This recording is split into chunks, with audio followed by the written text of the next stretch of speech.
નમસ્કાર, આપની સાથે હું છું પાયલ. ગુજરાતમાં છેલ્લા 48 કલાકમાં ઘણો બધો વરસાદ પડ્યો. મેઘતાંડવ જેવી સ્થિતિ હતી. અનેક વિસ્તારો એવા હતા કે જ્યાંથી ભયાનક દ્રશ્ય સામે આવ્યા. હજુ ગુજરાતમાં કેવો વરસાદ પડવાનો છે, ચોમાસું કેવી રીતના આગળ વધવાનું છે, એ બધી જ માહિતી મેળવીશું. પરેશભાઈ ગોસ્વામી તમને દેખાતા હશે, વિસ્તારથી વાત કરીશું. પરેશભાઈ, થેન્ક યુ સો મચ પહેલા તો તમે જોડાયા એ બદલ. અને પહેલો જ સવાલ એ છે કે વરસાદનું આગમન અને આગમન પછી તરત જ આબ ફાટે એવી સ્થિતિ અનેક વિસ્તારો માટે હતી. ભાવનગર, અમરેલી, બીજા સૌરાષ્ટ્રના દરિયાકાંઠાના વિસ્તારોમાંથી ભયંકર દ્રશ્ય સામે આવ્યા.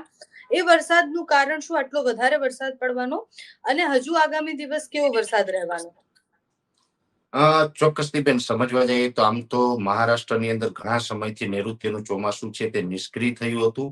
પછી આપણે એક અપેક્ષા હતી કે હવે ફરીથી અરબ સાગરમાં કોઈ નવો કરંટ આવે, અરબ સાગરની અંદર કોઈ વરસાદી સિસ્ટમ બને, ત્યાર પછી ચોમાસું સક્રિય થઈને ચોમાસું આગળ ચાલશે. એવી જ હમ. રીતે જોવા જઈએ તો 14 જૂનના રોજ વરસાદી એક સિસ્ટમ બની, જે સિસ્ટમનું સ્વરૂપ હતું સાયક્લોનિક સર્ક્યુલેશન. એ સાયક્લોનિક સર્ક્યુલેશન છે એ થોડુંક વધારે મજબૂત બન્યું, એટલે નૈઋત્યનું ચોમાસું ધીમે ધીમે આગળ વધવાનું ચાલુ કર્યું. એ સાયક્લોનિક સર્ક્યુલેશન છે એ ખૂબ મજબૂત પણ હતું, અને એનો જે ઘેરાવો છે એ પણ ખૂબ મોટો હતો. એટલે એને કારણે 13 જૂનના રોજ એના આઉટર ક્લાઉડની અસર છે એ ગુજરાતમાં ચાલુ થઈ ગઈ. એટલે 13, 14 અને 15 જૂન એમ 3 દિવસ સુધી નૈઋત્યના ચોમાસા પહેલાના વરસાદો છે એ ગુજરાતની અંદર જોવા મળ્યા. એ પછી 16 જૂનના રોજ ગુજરાતની અંદર ચોમાસાનો પ્રવેશ થયો, એટલે કે સાયક્લોનિક સર્ક્યુલેશન છે આગળ વધી અને ભાવનગર અને જે દક્ષિણ ગુજરાતના વચ્ચેનો જે દરિયા ભાગ છે ત્યાં થઈ, ભાવનગર ઉપર થઈ, ભાવનગર, બોટાદ અને સુરેન્દ્રનગરના વિસ્તાર ઉપર થઈ અને ઉત્તર ગુજરાત થઈને રાજસ્થાન તરફ એ ઉત્તર દિશામાં આગળ નીકળ્યું એ સર્ક્યુલેશન.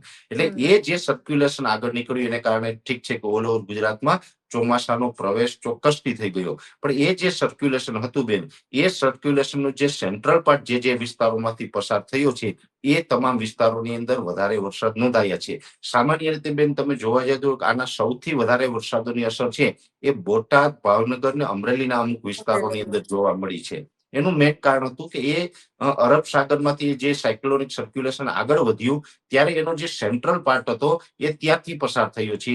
ખંભાતના અખાત જે આપણે કહીએ છીએ, ભાવનગર અને દક્ષિણ ગુજરાતની વચ્ચેનો જે અખાત છે એમાં થઈને ભાવનગર ઉપર થઈ અમરેલીના અમુક ભાગોને કવર કરી અને બોટાદ ઉપર થઈ અને એ પછી આગળ ઉત્તર ગુજરાત થઈને રાજસ્થાન ઉપર અત્યારે આગળ નીકળી ગયું છે. એટલે અત્યારે એ સાયક્લોનિક સર્ક્યુલેશન છે એ રાજસ્થાન ઉપર આગળ પણ નીકળી ગયું છે અને ઘણું નબળું પણ પડી ગયું છે. એટલે હવે આપણે એની અસરમાંથી ધીમે ધીમે મુક્ત થઈ રહ્યા છે.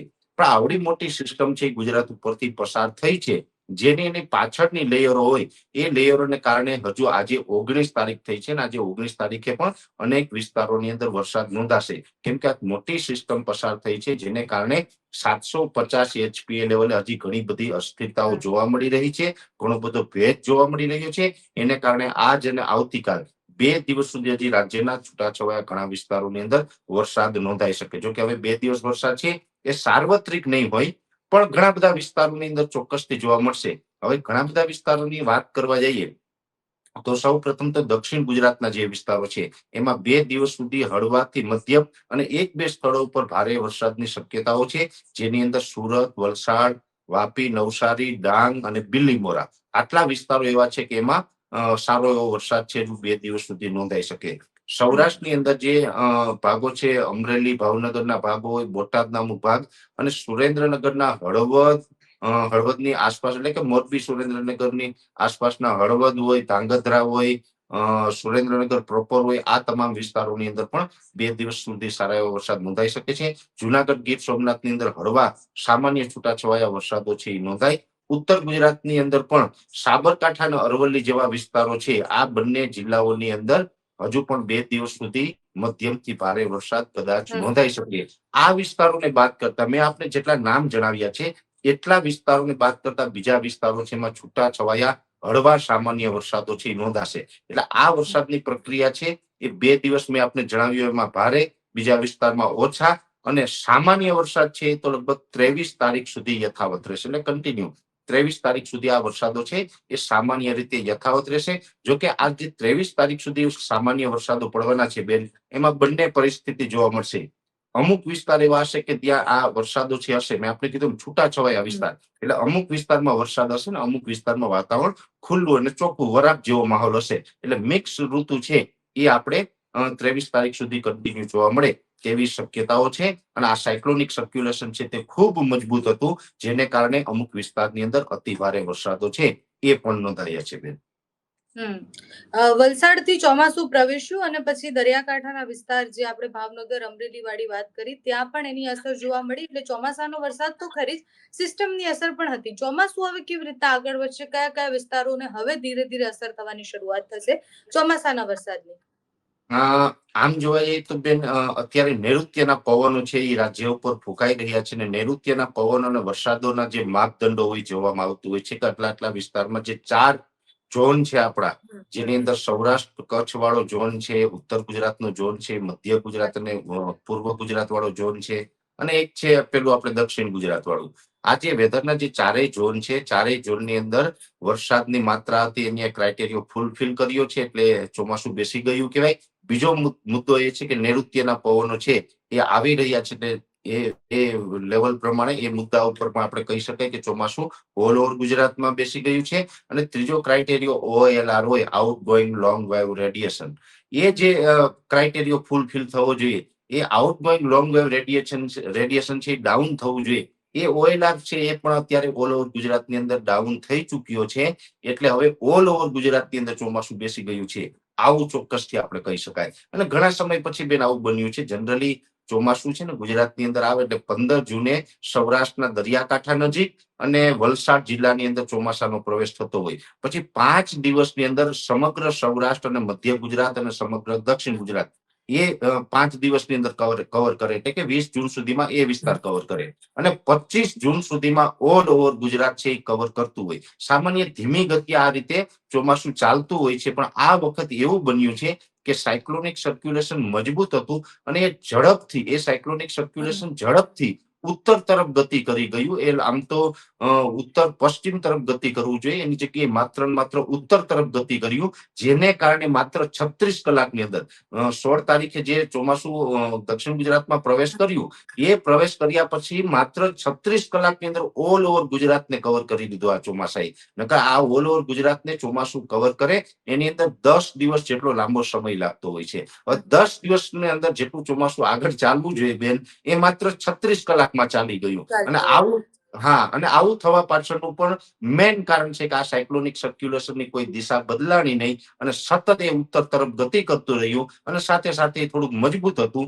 એટલે આપણે 36 કલાકની અંદર આ ચોમાસું એટલું આગળ વધી ગયું, એટલે ઓલ ઓવર ગુજરાતની અંદર અત્યારે ચોમાસાનો પ્રવેશ થઈ ગયો છે એવું ગણી શકાય. એટલે હવે ચોમાસું છે એ પ્રવેશ કરી ગયો, એટલે હવે ચોમાસું જ્યારે પણ ગુજરાતની અંદર શરૂઆત થઈએ પછી રેગ્યુલર ચોમાસાના રાઉન્ડ આવતા હોય. આ જે રેગ્યુલર ચોમાસાના રાઉન્ડ આવે છે એમાં જે વરસાદી સિસ્ટમો દરિયામાંથી બનીને ગુજરાત તરફ આવે અને રેગ્યુલર ચોમાસા દરમિયાન વરસાદો આપણે નોંધાય, એ વરસાદો નોંધાતા હોય છે. હવે એની અંદર 2 માર્ગ છે ગુજરાતની અંદર વરસાદ આવવાના. એક તો છે અરબ સાગર, કે અરબ સાગરમાં કોઈ સિસ્ટમ બને અને એ સિસ્ટમ ગુજરાત ઉપરથી પસાર થાય ત્યારે વરસાદ આવે. બીજી એક સિસ્ટમ છે એ બંગાળની ખાડીની અંદર બનતી. હવે બંગાળની ખાડીની કોઈ સિસ્ટમ છે એ ગુજરાત તરફ આવે તેને કારણે પણ વરસાદો થતા હોય. એટલે બંગાળની ખાડીમાં પણ હવે એક સિસ્ટમ છે એ બની રહી છે, અને એ સિસ્ટમે અમારું એક એવું અનુમાન છે લગભગ 28 અથવા તો 29 જૂનથી ફરીથી ગુજરાતને અસર કરશે. અને એ 28-29 જૂનથી જે વરસાદનો રાઉન્ડ ચાલુ થશે બેન, એ રાઉન્ડ છે લગભગ 5 જુલાઈ સુધી આપણે ગુજરાતમાં જોવા મળે.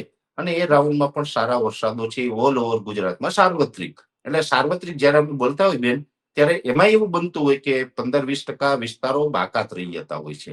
પણ સાર્વત્રિક કહીએ એટલે એટલું ચોક્કસ માની શકાય કે 80% વિસ્તાર મોટા ભાગના વિસ્તારો. હા, 80% ટૂંકમાં ગુજરાતના 80% વિસ્તારને લાભ મળતો હોય છે. એટલે એ જે 28 જૂનથી લઈ અને 5 જુલાઈ વચ્ચે જે વરસાદો પડવાના છે એની અંદર પણ અમારું એવું અનુમાન છે કે લગભગ 80% વિસ્તારને એ વરસાદનો લાભ મળશે બેન. અને બંગાળની ખાડીની સિસ્ટમ હશે, બંગાળની ખાડીની સિસ્ટમ ગુજરાત નજીક આવશે, એટલે અરબ સાગર સુધી એનો ટ્રફ લંબાઈ, અને અરબ સાગર સુધી ટ્રફ લંબાઈ એટલે અરબ સાગરમાંથી પૂરતો ભેજ પણ મળશે. એટલે ગુજરાત નજીક આવી અને એ સિસ્ટમ છે એ મજબૂત પણ બનશે અને ગુજરાતને સારા વરસાદનો લાભ આપી શકે છે. પરેશભાઈ, છેલ્લો સવાલ છે. આમ તો ચોમાસાનો અંત હોય કાં તો શરૂઆતનો સમય હોય ત્યારે ખૂબ બધી સિસ્ટમ હોય, અરબી સમુદ્રમાં બી બનતી હોય, બંગાળની ખાડીમાં પણ બનતી હોય. તમે અત્યારે આગાહી કરી એમ પ્રમાણે કે બંગાળની ખાડીમાં ઓલરેડી સિસ્ટમ બનવાની છે. વધુ અસર અરબી સમુદ્રમાં કોઈ સિસ્ટમ બને તો એની સીધી ગુજરાત પર થતી હોય છે. તો આ વખતે એવી એવી કોઈ સાનુકૂળ પરિસ્થિતિ ખરી કે બહુ જ બધી સિસ્ટમો બનવાની હોય કે પછી સાયક્લોન તરફ જાય એવી સિસ્ટમ કોઈ બનવાની હોય? બેન, સાયક્લોન ના ચાન્સ હવે જેમ સમય આગળ જશે તેમ સાયક્લોન ના ચાન્સ ઘટતા જશે. ન જ બને એવું ન કહી શકાય, પણ સાયક્લોન ના ચાન્સ ઘટતા જાય. સાયક્લોન ના ચાન્સ એટલા માટે ઘટતા જાય કે હવે નૈઋત્યનું ચોમાસું છે તે રાબેતા મુજબ ચાલુ થઈ ગયું છે.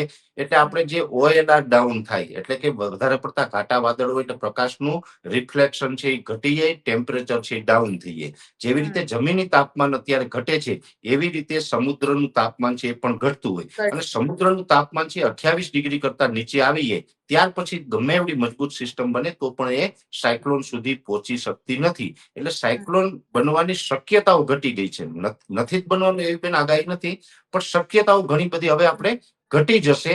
એટલે સાયક્લોન ન બની શકે. પણ એક વાત ચોક્કસ છે કે રાબેતા મુજબની જે સિસ્ટમો હોય એ સિસ્ટમો બનતી રહેશે અને એના લાભો છે એ ગુજરાતને મળતા રહેશે. અને ગુજરાતની અંદર આ ચોમાસું છે એક અંદર સારું એવું પરફોર્મન્સ આપશે ને ગુજરાતની અંદર ચોમાસાના વરસાદો છે એ પણ સારા પડવાના છે. હવે જૂન મહિનો અત્યારે આપણે ચાલી રહ્યો છે, આજે 19 જૂન છે. હજુ પણ 11 દિવસ આ જૂન મહિનાના બાકી છે. 11 દિવસની અંદર જે વરસાદો પડવાના છે બેન એની પણ વાત કરી. અને જુલાઈ મહિનાની શરૂઆત થશે તો જુલાઈ મહિનાની અંદર પણ એવરેજ ખૂબ સારા વરસાદો દર વર્ષે થતા હોય એ જ મુજબના સારા વરસાદો જૂન મહિના દરમિયાન પણ જોવા મળશે. કેમ કે ઉનાળા દરમિયાન આપણે લાનીના સક્રિય થયો હતો, એ હવે ધીમે ધીમે ન્યુટ્રલ તરફ જઈ રહ્યો છે. અને અત્યારે હવે થોડા દિવસની અંદર એ ન્યુટ્રલ થઈ જશે. એટલે ચોમાસા દરમિયાન અલનીનો અથવા તો લાનીનોની કોઈ ઇફેક્ટ નહીં જોવા મળે. એટલે એ ન્યુટ્રલ રહેશે. અને એ સાથે આઈઓડી છે એટલે કે ઇન્ડિયન ઓશન ડાયપોલ છે એ પણ પોઝિટિવ છે. એટલે એ આઈઓડી પોઝિટિવ છે એને કારણે પણ ચોમાસું સારું રહેવાનું છે. અને MJO એટલે કે મિડલ જોર્ડન ઓશન એ છે પણ ફેવરેબલ છે. એટલે તમામ કન્ડિશનો છે ને એ સારા વરસાદ માટે સાનુકૂળ છે. એટલે આવનારા દિવસમાં પણ ચોમાસું છે એ ખૂબ સારું જ રહેશે બેન. Okay, thank you so much પરેશભાઈ, તમે આટલી માહિતી આપી. અને પરેશભાઈની જે આગાહી છે એ પ્રમાણે અને મોટા ભાગે હવામાન નિષ્ણાંત, હવામાન વિભાગ બધા જ એવું માની રહ્યા છે કે આ વખતનું ચોમાસું ઓવરઓલ ખૂબ સારું રહેવાનું છે.